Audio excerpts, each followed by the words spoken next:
Right, so George Osborne, remember him? It's been a while, hasn't it? The architect of austerity, the Chancellor who started the Tory rot back in 2010, Mr. Omnishambles, and the heir to the Baronetcy of Ballintaylor and Ballylemon. So clearly a man of the people. Not. This is a guy whose idea of rebellion was to change his first name from Gideon to George to spite his parents. It's not exactly picket line stuff, is it?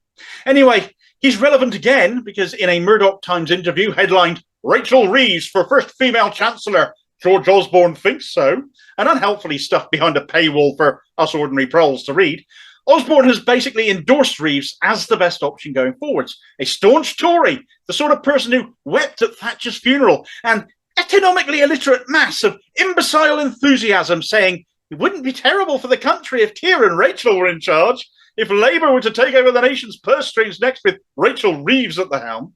You still think voting Labour is getting the Tories out, do you? Well, let's see what Reeves had to say in it for herself. She's retweeted it herself, saying what a pleasure it was to speak to her interviewer, Rachel Sylvester, and that there's been no reason to think that she has been unfairly represented in Rupert Murdoch's festering hate rag, if that's the case, is there?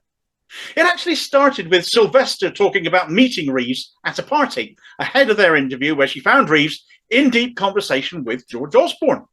You see, if you're truly opposed to the Tories and the damage they're doing, and Reeves has been outspoken about this in the past, old tweets are an absolute goldmine of exposing the hypocrisy of politicians. Why would you even be at a party with Tories, and the right-wing press at that, let alone be in deep conversation with them or giving them interviews? And in fact, as the article later showed, she was actually seeking Osborne's advice. George Osborne is somebody that Rachel Reeves has in the past tweeted out that she couldn't believe he had the cheek to say, we're all in this together, when it's tax cuts for millionaires and the bedroom tax for the poorest. She said to Osborne that he has nothing to boast about when his economic recovery has failed to help millions of families and that austerity has been thoroughly discredited. There's one to remind her of if Labour does achieve power next, by praising a Financial Times article by Martin Wolf on the damage Osborne had done. Yet still, she goes to him for advice and parties with him. And so for all of her criticisms of him, he still gives her his endorsement. Partying with the author of this Times puff piece as well, a puff piece it is, it's no wonder there's never any difference to our lives, no matter who is in power.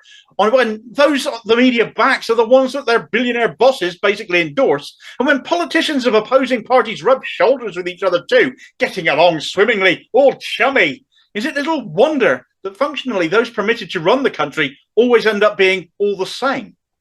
Someone she was quite happy to state her aversion to after her chumminess with Osborne, however, was the RMT's Mick Lynch.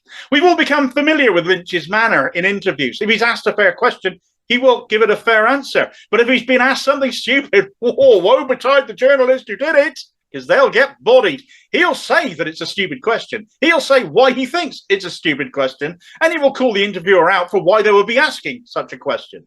Lynch is right now standing for thousands of RMT workers, from engineers to cleaners, and Reeves, well, she just thinks he's rude.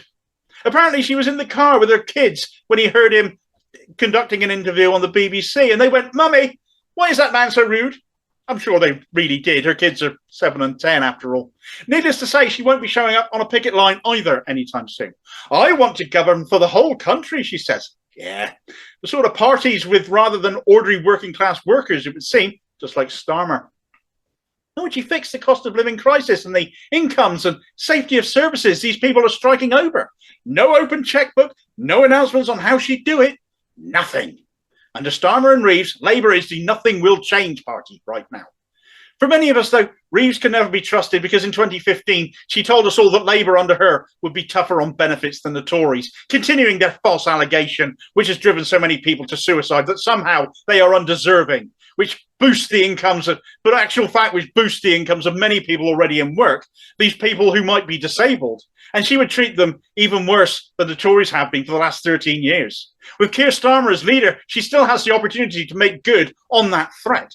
Her husband, Nicholas Joycey, has been the Director General at the DWP under the Tories for quite some time. I'm sure she'll have a head start on it. Just the other day on Good Morning Britain, she claimed Corbyn had left the Labour Party in debt, when in actual fact it is well documented, not least in the public records of her own party's finances, which are public, just look up the Electoral Commission, that Corbyn left the party some £13 million in the black, clearing debts dating back to the bad old days of Blair. She is as dishonest as her boss Starmer. She is a red Tory, even if being called one does make her cry. And that is only reinforced when she'll take advice from them, even the very worst, most disastrous ones, like George Osborne, to the point they'll even back her publicly over their own supposed party. All of this has told me there is something very, very wrong with Rachel Reeves and very wrong with Labour.